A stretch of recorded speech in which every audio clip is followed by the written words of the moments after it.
Terima kasih Anda masih bergabung sama kami, pemirsa, dan kini kita simak data dari pembukaan IHSG di perdagangan sesi 1. IHSG sejauh ini bergerak menguat 0,84% di level 7.547,261 pasca kemarin ditutup melemah. 5 saham yang menjadi top gainers diantaranya adalah ada BRPT, BBRI, TPIA, Telkom, dan juga NCKL.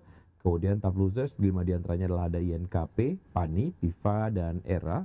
Kemudian juga ada Medco ya, dan pergerakan sektoral beberapa waktu yang lalu Basic Industries memimpin penguatan dengan penguatan 1,34%, sementara sektor yang memimpin pelemahan paling dalam yaitu adalah sektor kesehatan dengan pelemahan 0,33%. Dan berikutnya kita akan simak data dari pembukaan bursa-bursa utama Asia di pagi hari ini. Pemirsa, nampaknya bursa-bursa utama Asia di pagi hari ini dibuka mix dengan Nikkei dibuka melemah 0,47% di level 40.881. SCI Singapura dibuka menguat 0,21% di level 4.182. Kospi Korea dibuka melemah 3,02% di level 3.146, dan Hang Seng Hong Kong dibuka menguat 0,06% di level 24.780. Dan berikutnya kita akan simak saham-saham yang direkomendasikan oleh Pak Wawan di pagi hari ini. Pemirsa, ada AMRT dengan support di 2250, resistance di 2400, BDMN dengan support di 2450, resistance di 2600, kemudian BBCA dengan support di 8200, resistance di 8500, MAPA dengan support di 650 dan resistance di 800. Seluruh saham direkomendasikan buy.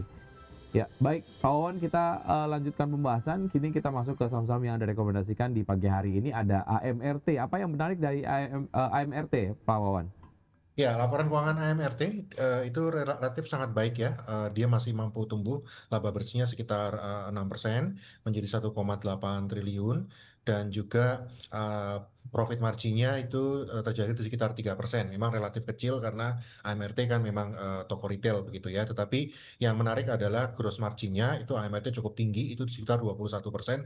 Ini dapat terjaga, dan ROI-nya sendiri di laporan keuangan terakhir itu masih di atas 10%. Jadi saya yakin bahwa dengan kondisi masyarakat Indonesia yang akan terus berbelanja, ya Alfamart ini menjadi salah satu proksinya untuk melihat seperti apa kemampuan belanja dari masyarakat Indonesia. Dan harga saat ini itu masih menarik untuk dilakukan akumulasi beli, dengan tadi sudah disebutkan targetnya jangka pendek sekitar 2.400. Kalau kita mau hold sampai ke tahun depan, ya kita bisa melihat paling tidak Alfamart menuju ke 2.650.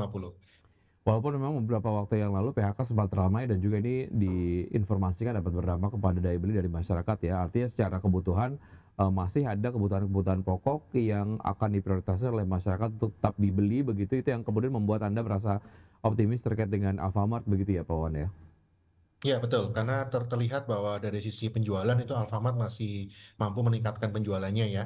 Artinya ya sebetulnya kebutuhan masyarakat walaupun mungkin terjadi beberapa PHK, tapi pemerintah juga disburs untuk bantuan sosial ini bisa juga di eh, sebagian diserap untuk belanja di Alfamart.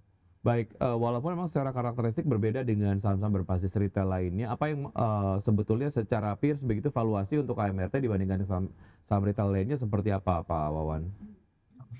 Untuk valuasi sendiri tadi relatif untuk Alfamart ini masih cukup murah ya, belum belum Hmm, terlalu mahal, karena kalau kita bicara saham yang cash flow-nya kuat seperti Alfamart itu memang valuasinya tidak pernah murah gitu. Untuk hmm. saham-saham retail itu ada nilai intrinsik di situ yang membuat valuasinya relatif lebih tinggi dari yang lain-lain. Tetapi kalau untuk saham retail seperti ini ya sekali lagi yang fokus adalah ke prospeknya. Baik. Kalau dilihat dari tren growth-nya ini masih ada, dan diharapkan ini juga dapat dipertahankan sampai akhir tahun nanti. Oke, untuk menengah ke panjang ya, untuk Alfamart ya.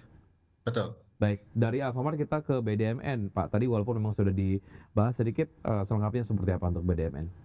Oke, Bank Danamon ini salah satu bank yang tumbuh cukup signifikan ya. Net profit marginnya itu sekitar 13 atau 14%. Ini lebih tinggi dari beberapa big bank bahkan.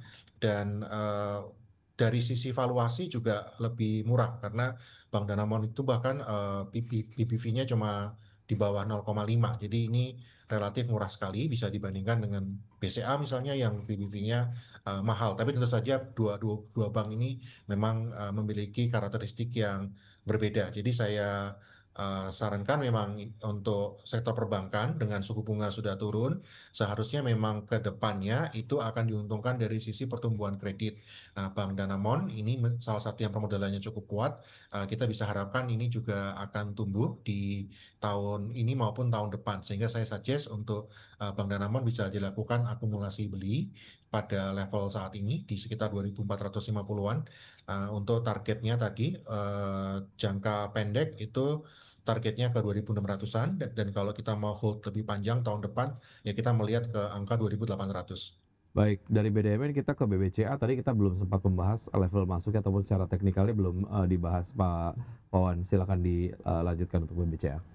Ya, kalau BBCA ini salah satu saham favorit di Indonesia ya. Jadi koreksi yang terjadi justru bisa dimanfaatkan untuk membeli karena walaupun secara valuasi dibandingkan peers BBCA boleh dibilang sangat mahal, tapi kalau kita bandingkan dengan historis BBCA sendiri, maka level saat ini itu relatif wajar untuk BBCA di 8.300-an itu bahkan relatif murah kalau dilihat tren 3 tahun terakhir dari sisi tren book value-nya ya.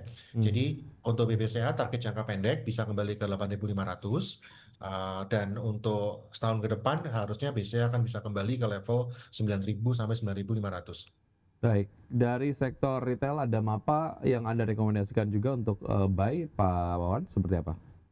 Ya, agak berbeda dengan Alfamart yang memang lebih ke mass begitu. Kalau MAPA ini lebih ke middle up gitu ya untuk uh, target marketnya dan dari sisi laba ternyata tumbuh signifikan. Jadi di semester 1 tahun 2025 ini labanya MAPA tumbuh sekitar 13%. Jadi ini net profit marginnya sekitar 7,5%. Ini menandakan ya uh, efisiensi dan memang daya beli untuk kelas middle up itu masih ada ya sehingga mereka bisa meningkatkan penjualan di MAPA. Jadi secara struktur dari sisi profitabilitas MAPA ini masih terjaga dan karena punya target marketnya sendiri yang tidak terlalu terpengaruh oleh ya kondisi ekonomi yang saat ini ya saya sarankan untuk MAPA ini dapat dikoleksi pada sekitar 650 sampai Baik.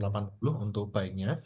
Target jangka pendek itu bisa ke 800-an, untuk tahun depan mungkin bisa ke 950 sampai 1000. Baik, beberapa saham-saham pilihan yang direkomendasikan ada AMRT, BDMN, BBCA, dan juga MAPA. Sikat saja Pak Wawan terkait dengan target IHSG di hari ini. Untuk hari ini kemarin memang tertembus support di 7.500, tapi hari ini kita rebound ya, kembali lagi ke 7550. Sepanjang hari ini bisa dipertahankan di atas 7.500, maka IHSG sebetulnya masih bisa meneruskan tren bullish-nya. Jadi target hari ini itu ada di 7450 sampai 7550. Sepanjang hari ini bisa ditutup di atas 7.500, maka di minggu depan ada potensi IHSG kembali ke 7.600. Baik, Pak Wawan, terima kasih sudah bergabung sama kami. Terima kasih untuk analisis dari Anda, pemirsa, Bapak Wawan Hendrayana, Vice President Infovesa. Sukses selalu, sehat selalu untuk Anda, Pak Wawan. Sampai jumpa, terima kasih. Sama-sama, selamat pagi, sehat selalu. Baik, dan pemirsa, sesaat lagi rekan kami, Yasmin Natania, dan juga saya akan menyampaikan beberapa informasi menarik. Yasmin, informasi apa lagi yang akan disampaikan Ya, nanti? di antaranya terkait dengan kinerja keuangan Unilever Indonesia ditunjukkan pemulihan pada semester 1 2025. Informasi selengkapnya kami hadirkan usai jeda, tetaplah bersama kami.